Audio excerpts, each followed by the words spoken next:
Bismillahirrahmanirrahim. Assalamualaikum warahmatullahi wabarakatuh. Alhamdulillah wassalatu wassalamu ala Rasulillah wa ala alihi wa man tabi'ahum bi ihsan ila yaumiddin. Allahumma inna nas'aluka ilman nafi'a wa rizqan thayyiba wa amalan mutaqabbala. Allahumma inna na'udzubika min zawali ni'matik wa tahawuli afiyatik wa fujaati nikmatik wa jami'i sakhatik. Puji syukur kita panjatkan kepada Allah, salawat dan salam mungkin tercurah kepada junjungan kita Nabi besar Nabi Agung Muhammad sallallahu alaihi wasallam. Bapak, ibu-ibu, para jamaah sekalian, kesempatan malam hari ini kita kembali diberi nikmat untuk belajar lagi. Dan malam hari ini rujukan kita adalah dari kitab Bulughul Maram karya Imam Ibnu Hajar Al-Asqalani, masih dalam pembahasan Kitabul Buyu', yaitu kitab tentang jual beli, dan kita telah masuk pada pembahasan bab tentang riba. Di pembahasan sebelumnya kita telah lihat definisi atau pengertian dari riba, begitu juga macam-macamnya. Dan satu hadis telah kita sebutkan pula, kalau di buku terjemahan di hadis nomor 853, 854, di situ dijelaskan tentang bahaya riba. Saya ingin mengulas lagi hadis tersebut, hadis dari Jabir radhiyallahu anhu. Ia berkata, la'ana Rasulullah sallallahu alaihi wasallam. Rasulullah sallallahu alaihi wasallam melaknat akila riba wa mukilahu wa katibahu wa syahidai. Rasulullah sallallahu alaihi wasallam itu melaknat atau mengutuk pemakan riba, lalu yang menyetor riba, lalu yang mencatatnya, lalu yang menjadi dua saksi. Waqal, dan disebutkan oleh Nabi SAW, hum sawa. Rasulullah SAW itu mengatakan mereka semuanya sama di dalam dosa. Rawahu Muslimun, hadis ini diriwayatkan oleh Imam Muslim, walil Bukhari nahwuhu. Imam Bukhari juga mengeluarkan semisal itu min hadithi Abi Juhaifah, dari hadis Abu Juhaifah. Maka kalau kita lihat pengertian dari hadis ini, kemarin telah disebutkan apa yang dimaksud dengan laknat. Laknat itu artinya jauh, dan kita kalau bahas di sini maksudnya adalah jauh dari rahmat. Kalau laknatnya itu dari Allah, berarti Allah tetapkan orang ini jauh dari rahmatnya, jauh dari rahmat Allah. Kalau laknatnya itu dari Rasulullah SAW, berarti maksudnya Rasul Shallallahu Alaihi Wasallam mendoakan jelek, yang bentuknya Rasul ingin mendoakan supaya orang yang disebut ini jauh dari rahmat Allah. Jadi doa dari Rasul Shallallahu Alaihi Wasallam. Ya, di sini di laknat totalnya ada 5 dari sisi orang. Kalau dari sisi perbuatan ada 4. Kalau dari sisi orang ada 5. Yang pertama itu pemakan riba. Yang kedua itu yang menyetor. Kemudian yang ketiga itu yang jadi pencatat. Kita sebut dengan apa? Mungkin sekretarisnya lah. Wasyahidai, dan 2 orang saksi. Saksinya 2 orang. Berarti kalau di total jumlah orangnya itu ada 5. 1 pemakan riba, 2-nya itu yang menyetor, 3 itu yang mencatat, 4 dan 5 itu yang menjadi saksi. Apa yang dimaksud pemakan riba di sini? Nah, ini belum kita jelaskan. Kenapa disebut memakan? Kenapa enggak disebut hasil dari riba itu dipakai, atau hasil dari riba itu diminum, jadikan minuman, ya berbentuk uang kemudian diberikan minuman, dan bentuk-bentuk pemanfaatan yang lainnya. Para ulama jelaskan konsumsi yang paling besar dari pemanfaatan riba itu adalah dengan cara memakan. Dengan cara memakan. Namun maksudnya di sini adalah orang yang memanfaatkan riba yang ia usahakan. Jadi maksud dari pemakan riba ini pokoknya orang yang memanfaatkan riba yang dia usahakan. Entah nanti dia itu makan, entah dia nanti pakai untuk minum, entah dia pakai untuk beli pakaian, entah dia pakai untuk beli rumah, entah dia pakai untuk beli kendaraan. Pokoknya itu namanya akilur riba, pemakan riba. Jadi segala bentuk pemanfaatan. Namun makan di sini adalah pemanfaatan yang khusus dan porsinya lebih besar daripada yang lainnya. Porsi untuk makan itu lebih besar daripada yang lainnya. Jadi maksud pemakan riba di sini segala bentuk memanfaatkan riba untuk kepentingan orang yang punya usaha tadi. Kemudian disebutkan yang kedua, mukilahu, penyetor. Dijelaskan oleh Syekh Muhammad bin Shalih Al-Utsaimin, yang dimaksud adalah yu'tir riba. Dia yang menyetor riba, memberikan riba. Kenapa kok dia juga kena laknat? Karena kalau nggak ada dia, maka nggak ada riba juga. Harus ada peran yang lainnya di sini. Artinya ada yang minjam, nanti dia nyetor dengan lebih, misalnya yang kita bahas kemarin, yang kita singgung kemarin, baru nanti kena laknat di situ. Jadi pemakannya kena laknat, yang menyetornya juga kena laknat. Atau para ulama itu katakan penyetor ini dia menolong adanya transaksi riba. Syekh Muhammad bin Shalih Al-Utsaimin katakan wal mu'inu 'alal muharram kafa'il muharram. Orang yang menolong dalam perbuatan haram dihukumi sama seperti yang melakukan yang haram.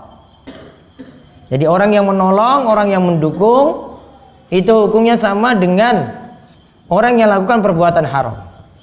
Contoh misalnya, ini ada peminum minuman keras. Ada orang yang disuruh beli minuman keras tadi. Yang beli ini nggak minum. Yang minum cuma yang tadi yang nyuruh. Maka tetap dihukumi sama. Yang minum nanti dapat dosa, yang dukung juga disuruh beli kok mau, maka dihukumi dosa juga. Maka segala bentuk mendukung atau menolong dalam perbuatan yang haram dihukumi sama seperti pelakunya juga. Sama disebut dengan pelakunya juga, yaitu sama-sama melakukan perbuatan yang haram. Juga di sini orang yang ketiga, katibahu, yang mencatat. Kata Syekh Muhammad bin Shalih Al-Utsaimin, dia itu catat berarti sudah ridha.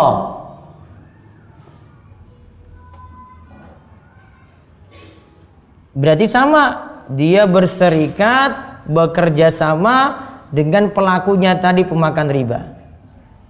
Karena dia ridha walaupun dia tidak makan langsung, namun dia yang mencatat.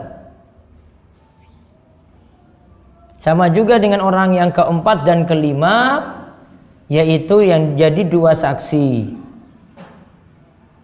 juga kena laknat karena keduanya itu juga meridhoi perbuatan riba. Syekh Muhammad bin Shalih Al-Utsaimin katakan waradi bil muharram kafa'ilil muharram. Orang yang ridha pada perbuatan yang haram itu sama seperti melakukan yang haram. Rumahnya misalnya Ada yang tadi minum miras tadi. Dia persilakan orang, oh silakan pakai kedai saya saja. Silakan minum di situ. Berarti kan dia ridha. Maka yang ridha tadi kasih tempat dihukumi sama juga seperti yang minum tadi. Karena dia dukung dalam yang haram. Terkena ayat pula di dalam surat Al-Maidah awal-awal Allah berfirman, "Wala ta'awanu 'alal ismi wal udwan." Janganlah kalian itu saling tolong menolong dalam ism, dalam dosa, wal udwan, dalam melampaui batas. Di sini dukung dalam dosa. Dan ini sudah menandakan ridha. Kata Syekh tadi, orang yang ridha pada yang haram sama seperti pelaku yang haram tadi. Jadi kita simpulkan tadi, ada pemakan, kemudian ada penyetor, ada yang mencatat, dan ada 2 orang saksi, totalnya itu 5. Semuanya itu kena laknat. Nah, sebagaimana beberapa kesimpulan kemarin telah kita ambil, di dalam hadis ini kita simpulkan orang-orang yang disebutkan dalam hadis tadi, 5 orang tadi dihukumi melakukan dosa besar. 5 orang tadi dihukumi melakukan dosa besar. Kenapa dosa besar, Bapak Ibu sekalian? Karena ingat, dosa yang dikatakan itu adalah laknat atau kutukan. Tadi kan kita sudah artikan, artinya jauh dari rahmat Allah. Ini tidak mungkin selain dosa tersebut adalah dosa besar. Kalau dosa kecil tidak mungkin dapat kutuk, tidak mungkin dapat laknat semacam itu. Ini cuma berlaku, kata para ulama, untuk dosa besar saja. Jadi kesimpulannya, riba dosa besar, yang makan riba dan yang dukung tadi 5 orang, totalnya semua terkena dosa besar.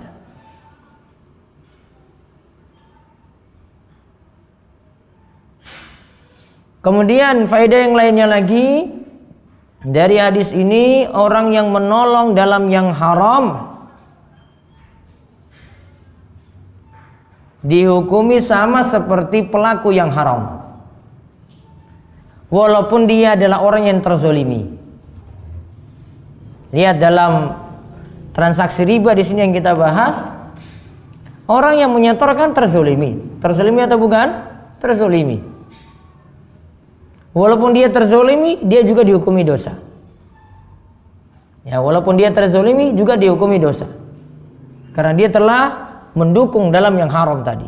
Mu'in atau ridha. Dia itu orang yang menolong atau dia orang yang radhi, orang yang meridhai. Maka dihukumi sama seperti ya orang yang memakannya.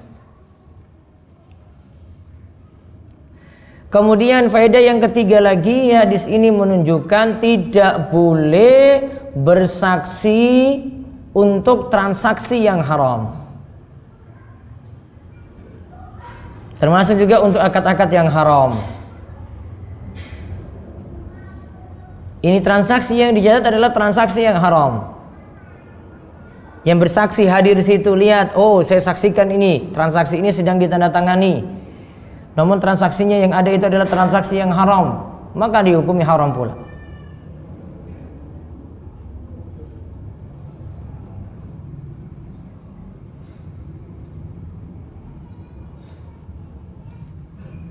Maka ini berlaku untuk semua bentuk-bentuk transaksi. Ada yang teken kontrak, kontraknya gimana? Ini untuk perbuatan yang haram, untuk bangun suatu bangunan yang di situ ada transaksi yang haram. Berarti yang jadi saksi cuma hadir saja, lihat di situ mempersaksikan itu, berarti dia mendukung yang haram juga. Sama juga untuk perbuatan yang lainnya. Misalnya dalam pernikahan, ada misalnya pernikahan yang bermasalah, kita hadir di situ, ya tanda kita ridho dengan perbuatan tadi. Maka nanti dihukumi juga berdosa yang hadir.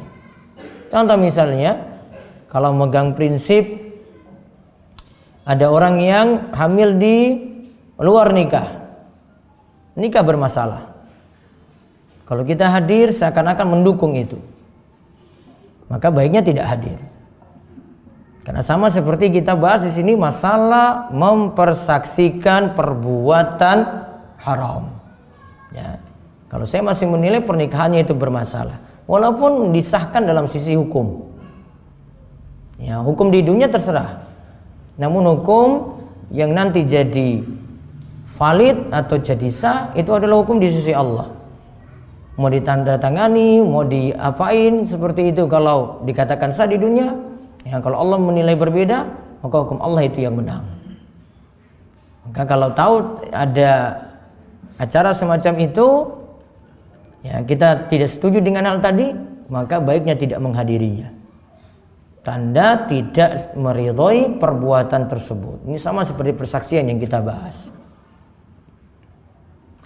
Kemudian faedah yang lainnya lagi, Nabi SAW tadi katakan kelima orang tadi itu sama dalam dosa. Apakah dosanya itu kualitasnya itu sama, besarnya itu sama? Nabi SAW katakan tadi hum sawa, mereka itu sama. Apakah sama ini besarannya ini sama? Yang makan, yang nyetor, yang nyatat, yang jadi saksi, apakah semuanya sama seperti itu? Syekh Muhammad bin Shalih Al-Utsaimin katakan bahwa kalau dari sisi laknat iya sama. Namun kalau dari sisi kaifiyah, bagaimanakah hukumannya, tentu berbeda-beda. Karena yang memakan tentu harus ditetapkan hukumannya lebih berat dibandingkan dengan yang menyetor, dan dia sekaligus terzolimi pula. Begitu pula yang menjadi pencatat, begitu pula yang menjadi saksi. Dari sisi laknat iya sama. Namun dari sisi apakah di situ orang yang terlibat dalam hal riba tadi besar dosanya itu sama, kita dapat katakan ya besarannya itu nanti berbeda-beda. Hukumannya itu nanti berbeda-beda. Yang memakan tentu ini yang paling besar karena dia pelaku langsung, dibandingkan yang lainnya yang cuma jadi mu'in atau yang jadi radhi, orang yang mendukung atau orang yang ridho pada perbuatan tersebut. Nah, lalu hadis yang berikutnya lagi hadis dari Abdullah bin Mas'ud. Ini menjelaskan tentang bahaya riba pula. Disebutkan hadis 855. Ar-riba salasatun wa sab'una baban. Riba itu ada 73 pintu. Riba itu ada 73 pintu. Aisaruha mislu ayyankihar rajulu ummahu. Dosa riba yang paling ringan itu seperti seorang laki-laki menikahi ibunya atau menzinai ibunya sendiri. Wa inna arbar riba irdur rajulil muslim. Dan riba yang paling berat ialah riba yang merusak kehormatan seorang muslim. Hadis ini rawahu Ibnu Majah mukhtasaran wal hakimu bitamamihi was-sahahahu. Hadis ini diriwayatkan oleh Ibnu Majah secara ringkas dan juga oleh Al-Hakim dengan sempurna, dan Imam Al-Hakim mensahihkan hadis ini. Hadis ini dari sisi riwayat sebagian ulama mensahihkannya, sebagian ulama mendhaifkannya. Syekh Al-Albani rahimahullah mensahihkan hadis ini. Namun para ulama kritik tentang teksnya. Karena kok riba yang paling ringan itu dibandingkan dengan menzinai ibu kandung sendiri. Kalau mau dibanding-bandingkan, tetap menzinai ibu kandung sendiri dosanya lebih parah. Zina sudah termasuk dosa besar, apalagi dia menzinai ibu kandungnya sendiri. Ya, untuk zina sendiri sudah dosa besar, lebih-lebih lagi kalau menzinai ibu kandungnya sendiri. Kok riba yang paling ringan kok lebih? Ya di sini dikatakan yang paling ringan itu seperti menzinai ibu kandung sendiri. Dari 73 pintu tadi yang paling ringan adalah seperti menzinai ibu kandung sendiri. Maka para ulama ada yang mengatakan bahwasanya hadis ini dari sisi matan atau dari sisi teks itu bermasalah. Karena maknanya bertentangan nantinya. Namun kalau kita mau katakan hadis ini bisa kita simpulkan beberapa poin. Satu, dosa riba itu bertingkat-tingkat. Dosa riba itu bertingkat-tingkat. Berarti ada riba yang lebih parah, ya, ada yang di bawahnya dan ada di bawahnya lagi. Bertingkat-tingkat. Berarti kalau dia makin menzolimi orang, makin menyusahkan orang, dosanya makin besar. Ya, bertingkat-tingkat berarti dosanya. Kemudian hadis ini poin kedua menunjukkan bahayanya riba. Namun dengan kalimat yang berlebihan supaya orang semakin takut tentang riba. Jadi hadis ini menunjukkan bahayanya riba. Dan dibandingkan dengan zina, tujuannya bukan kita mau bandingkan dan nanti bolehkan salah satu, bukan. Namun maksudnya di sini adalah supaya orang benar-benar takut pada perbuatan riba. Dan kadang memang para ulama banding-bandingkan dosa yang satu dengan dosa yang lainnya. Misalnya Imam Ibnul Qayyim dalam kitabnya As-Shalah wa Hukmu Tarikiha itu membandingkan dosa karena meninggalkan sholat dibandingkan dengan dosa-dosa besar lainnya. Beliau katakan sebagai berikut. Ya, namanya meninggalkan sholat walaupun cuma satu sholat saja lebih parah daripada dosa besar yang lainnya. Lebih parah daripada berzina, lebih parah daripada bunuh orang, lebih parah daripada berjudi, lebih parah daripada minum minuman keras. Padahal dosa-dosa ini yang tadi disebutkan itu juga dosa besar. Namun meninggalkan sholat tingkatannya lebih parah, lebih tinggi kedudukannya dari sisi dosanya dibandingkan dengan ya, dosa-dosa tadi yang disebut. Kenapa? Karena meninggalkan sholat itu bagian dari rukun Islam. Maka ada ulama yang banding-bandingkan dosa tadi. Apakah Ibnu Qayyim itu melegalkan perbuatan zina, berjudi dan yang lainnya? Oh enggak. Maksudnya bukan itu supaya orang takut. Wah, meninggalkan sholat sampai bisa dibandingkan seperti itu. Ini kok lebih parah? Oh berarti saya nggak boleh tinggalkan sholat. Dan ini bahkan dikatakan oleh Ibnu Qayyim itu kata sepakat ulama. Ketika mereka banding-bandingkan tadi, meninggalkan sholat tetap lebih parah daripada dosa-dosa besar lainnya. Berarti faedah yang berikutnya lagi, dosa besar juga bertingkat-tingkat. Kemudian faedah yang lainnya lagi, hadis ini menunjukkan diharamkannya zina. Dosa zina itu semakin parah ketika dilakukan dengan orang yang punya hubungan dekat. Berarti kalau dengan ibu kandung lebih parah dibandingkan dengan dia lakukan dengan orang jauh. Dengan tetangga dekat lebih parah daripada dia lakukan dengan orang jauh. Ya, lebih parah orang yang melakukan dosa dengan dosa zina tadi dengan orang yang dekat dengan dia dibandingkan dengan orang yang jauh. Maka tingkatan dosa besar juga bertingkat-tingkat. Kemudian faedah yang lainnya lagi, kita juga dilarang untuk menjatuhkan kehormatan seorang muslim.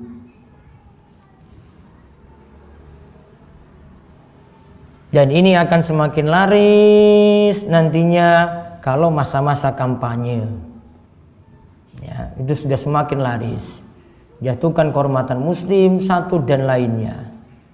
Cuma karena kepentingan dukungan dan kepentingan politik. Padahal sama-sama muslim. Ya, pokoknya cari aib, bukan cari kebaikan. Nggak ada itu dalam masalah kampanye itu cari kebaikan itu. Oh, ini musuh saya ini, dia itu orang baik itu. Enggak mungkin dia sebut-sebut kayak gitu, pasti cari aib. Ya, aib itu yang disebar. Yang disebutkan kesalahannya kayak gini, ini kesalahan 1, kesalahan 2, kesalahan 3. Jatuhkan kehormatan, padahal sama-sama muslim. Ya. Beda kalau dia punya beda keyakinan, kalau sama-sama muslim, ngapain jatuh-jatuhkan satu sama lainnya? Nanti habis itu dibantah lagi. Ya, bantah lagi berikutnya lagi, bantah lagi berikutnya, bantah terus. Nggak akan pernah ada ujungnya. Kita sendiri bingung yang benar itu yang mana. Ketika ini utarakan opininya, dibantah lagi, yang ini bantah lagi, dapat bantahan lagi, capek kita itu bahas. Maka kurangi baca-baca koran kalau menjelang 2019. Capek urusan kayak begitu. Ya, mendingan kita thalabul ilmi. Tahu yang halal, tahu yang haram, makin dekat pada Allah. Tahu ibadah yang tuntunan, tahu ibadah yang tidak ada tuntunan. Tahu cara sholat yang benar, makin dekat dengan Allah makin selamat. Baca kayak gitu capek. Makanya kalau membaca koran itu, mendingan buka di halaman tengah langsung berita bola, itu lebih pasti. Iya kan? Lebih asik gitu. Lebih pintar nih, oh ini strateginya kayak gini, ini strateginya kayak gini. Bawa bola itu dari belakang itu sampai depan, ini strateginya kayak gini. Diatur kayak gitu. Dan beritanya pasti, nggak mungkin itu berita bola itu ngapusi ini 3-0 itu nggak mungkin. Wah itu salah berita, itu berita koran kemarin. Wah nggak mungkin itu. Mendingan baca kayak gitu. Pada baca berita yang nggak pernah pasti tadi. Jatuhkan kehormatan muslim. Habis waktu kita seperti itu. Tidak ada manfaat. Gak bawa kebaikan sama sekali. Jadi dengan baca itu tidak semakin mendekatkan diri kepada Allah. Ibadah juga gak akan bagus-bagus. Ya, ibadah juga gak akan bagus-bagus itu. Mau jenengan mau pikir yang ini yang itu, ya, apa jadi baik ibadahnya juga enggak, masih malas subuh juga. Ya, masih malas berangkat ke masjid juga. Ya. Bukan masalah ini masalah mau ganti atau tidak, bukan. Masalah kita itu mau belajar atau tidak. Dari situ itu baru kebaikan itu datang. Kebaikan itu datang itu bukan dari atas dulu. Kebaikan itu datang dari diri kita masing-masing, individu. Ya, individu masing-masing mau merubah diri, baru nanti dia jadi baik. Makanya Nabi SAW itu katakan, "Mayyuridillahu bi khairan yufaqihu fiddin." Siapa yang ingin jadi baik, maka Allah itu akan mudahkan baginya untuk paham ilmu agama. Imam Ibnu Hajar mengatakan dalam Fathul Bari, beliau mengatakan berarti sebaliknya, kalau dia tidak mempelajari ilmu agama, dia tidak akan jadi baik. Dia tidak mau dekat dengan Allah dengan mempelajari agama tadi, dia tidak akan jadi baik. Jadi kebaikan itu bukan dari situ. Kebaikan itu dengan kita mau belajar, thalabul ilmi, mau kaji ilmu, mau kaji Al-Quran, mau kaji hadis, dalami agama kita, itu sumber kebaikan semuanya, dan itu pasti. Ya. Kalau ilmu-ilmu yang lainnya itu belum pasti sumber kebaikan. Namun kalau ilmu agama, ilmu Al-Quran, ilmu hadis, pasti itu ilmu kebaikan, pasti itu sumber kebaikan. Manfaatkan waktu baik-baik. Umur kita terbatas. Ilmu masih banyak sekali. Bahas Bulughul Maram ini aja belum rampung-rampung. Sudah bertahun-tahun. Yang baru sampai bab situ. Yang lainnya itu sudah kejar sampai selesai. Ya, ini saya baru bahas sampai sini. Ini sudah lompat satu bab, ini bab haji ini belum dibahas. Ya, masih ada yang lainnya. Urusan banyak sekali. Mau dikaji kita nggak bisa kejar ilmu datangnya itu banyak sekali. Kita manfaatkan waktu baik-baik. Kurangi juga kalau ada WA yang nggak manfaat, sudahlah hapus saja daripada baca. Bikin sakit hati. Kalau saya sudah lihat judulnya di atas nih, apa ini promosi, apa lagi nih, sudah langsung delete aja, ngapain? Ya, banyak-banyak info yang nggak perlu coba. Coba dulu kalau kita dapat info dulu, terbatas sekali, enak hidup kita. Namun sekarang coba kalau dapat di zaman ini gimana? Banyak sekali, serba bingung nih. Satu hari sudah berita macam-macam.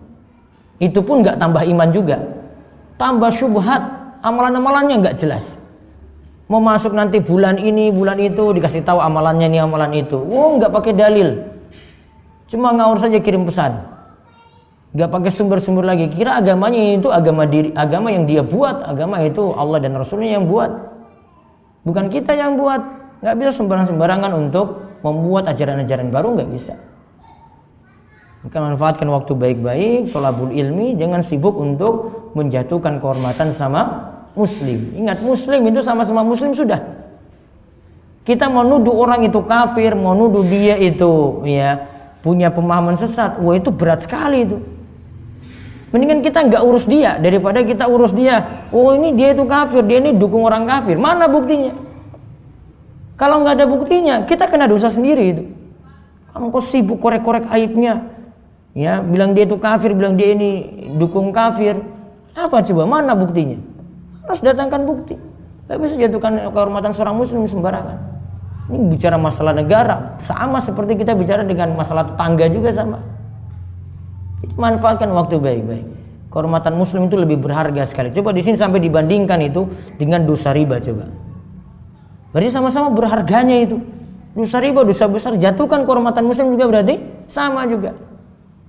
Riba haram berarti menjatuhkan kehormatan muslim juga haram. Sama-sama haramnya. Apa dalilnya kita mau sebut aib orang? Aib orang itu mau disebut tuh kalau keadaan darurat sekali. Misalnya ini yang jomblo ini mau nikah. Ya.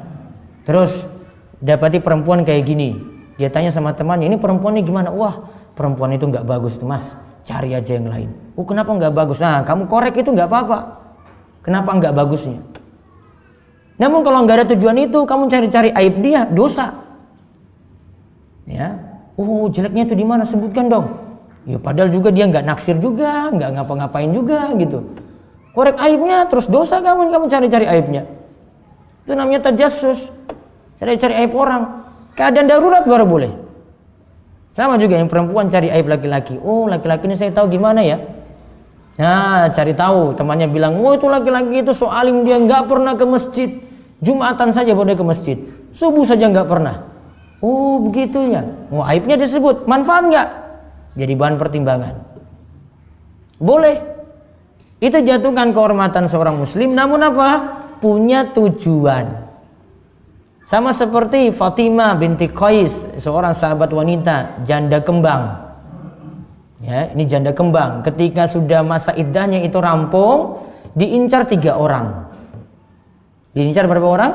3 orang. Janda loh ini. Luar biasa berarti dia.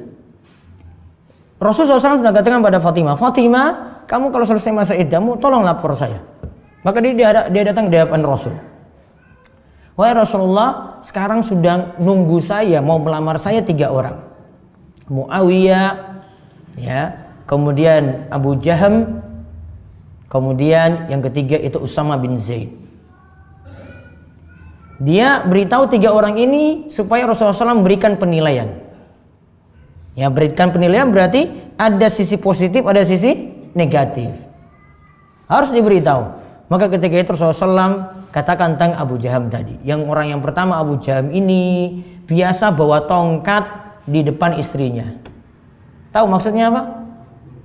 Tukang mukul istri. Oh berarti nggak baik. Penilaian negatif nggak ini? Negatif. Jatuhin aib orang nggak? Jatuhin aib orang. Namun apa? Supaya Fatimah nggak usah nikah dengan laki-laki kayak gitu. Orang yang kedua Muawiyah. Muawiyah ini modalnya tuh adalah ganteng sekali. Namun Rasulullah SAW kasih tanggapan kayak gini. Muawiyah itu so'lukun la malalahu. Muawiyah itu so'luk, miskin, nggak punya apa-apa. Kamu apalagi janda, tuntutanmu banyak. Ya, susah nanti. Maka Rasulullah SAW beri penilaian negatif lagi. Oh berarti Muawiyah tidak cocok dengan Fatimah binti Qais.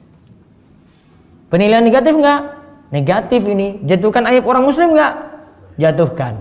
Namun ada tujuan enggak? Ada. Kemudian orang yang ketiga.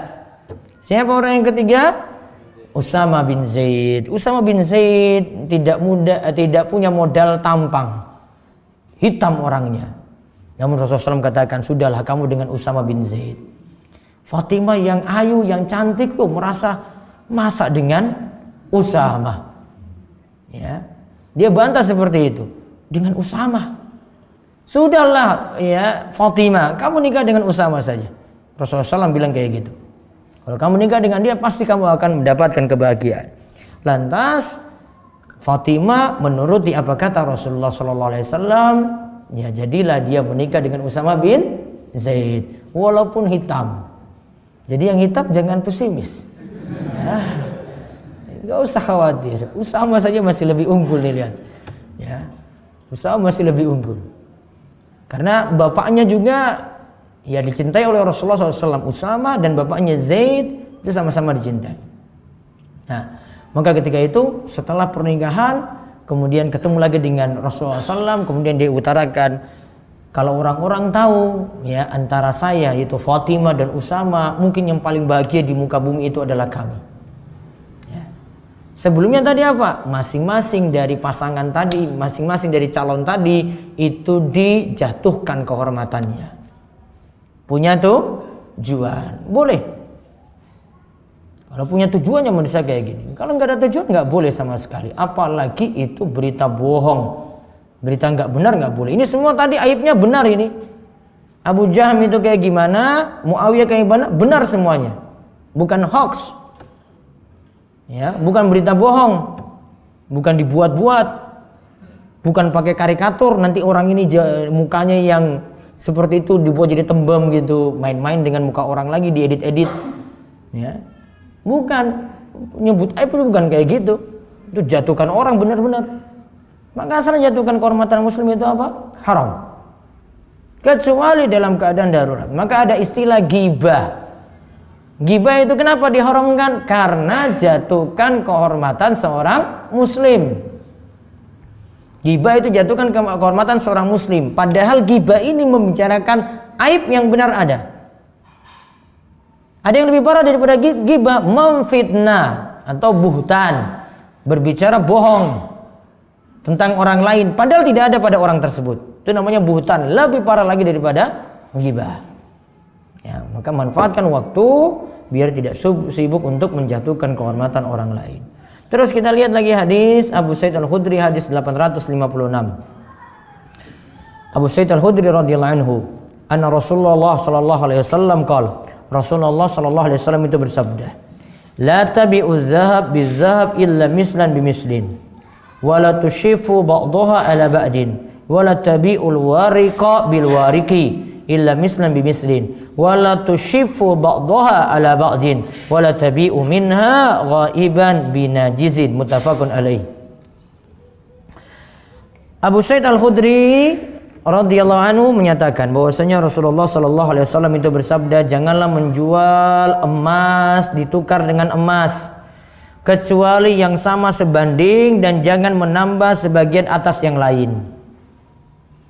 Janganlah pula menjual perak dengan perak kecuali yang sama sebanding, dan jangan menambah sebagian atas yang lain.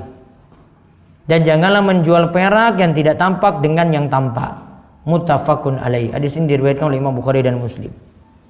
Satu lagi, karena ini membicarakan tentang barang-barang atau macam-macam riba.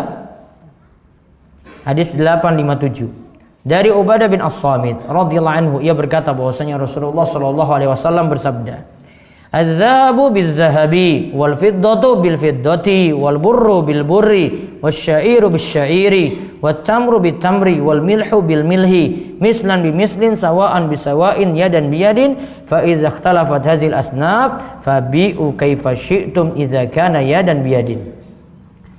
Dari Ubadah bin Samit radhiyallahu anhu, ia berkata bahwasanya Rasulullah sallallahu alaihi wasallam bersabda, emas ditukar dengan emas, perak ditukar dengan perak, bur gandum ditukar dengan gandum, syair jenis gandum pula, gandum ditukar dengan gandum, wat tamru bit tamri, tamar kurma ditukar dengan kurma, wal milhu bil milhi, garam ditukar dengan garam.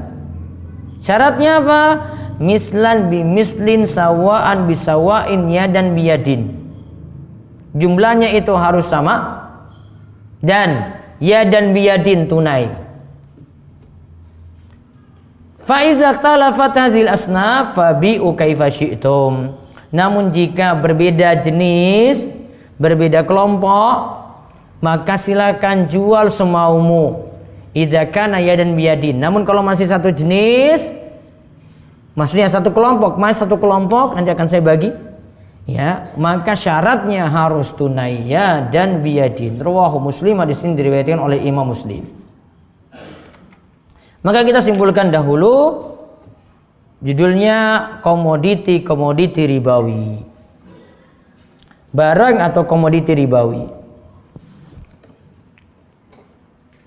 Barang atau komoditi ribawi kita bagi ada 6 macam.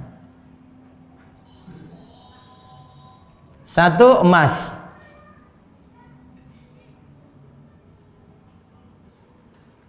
2, perak.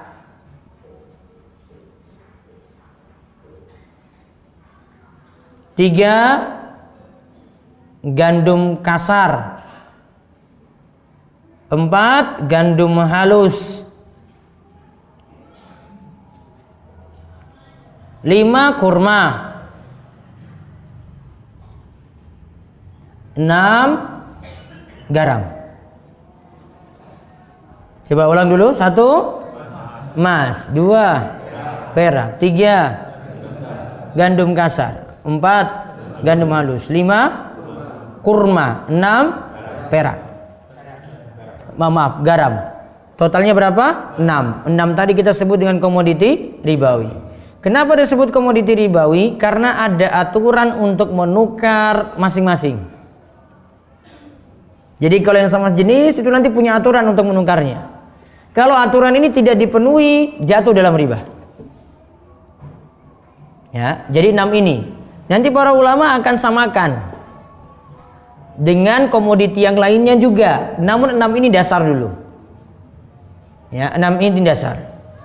Dari 6 ini dibagi 2 kelompok. Nomor 1 dan 2 emas perak itu kelompok 1. Nomor 3, 4, 5, 6 apa tadi? Gandum kasar, gandum halus, kurma, garam itu kelompok 2. Jadi dibagi ada kelompok ini. Kelompok 1 itu adalah mata uang atau alat tukar menukar. Kelompok 1 apa tadi? Mata uang atau alat tukar menukar. Kelompok 2 itu barang yang bisa ditakar atau ditimbang. Barang yang bisa ditakar atau ditimbang. Nah, aturannya insya Allah nanti pada 2 minggu ke depan. Baik, saya jawab beberapa pertanyaan.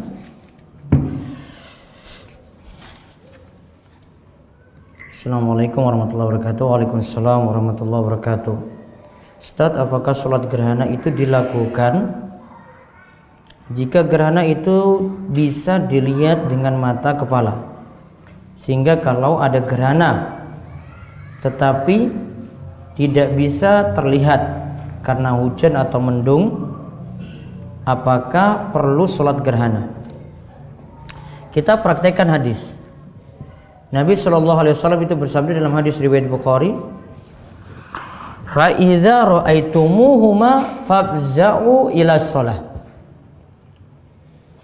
Jika kalian itu melihat gerhana tersebut, yaitu gerhana matahari atau gerhana bulan, maka bersegeralah untuk melakukan sholat.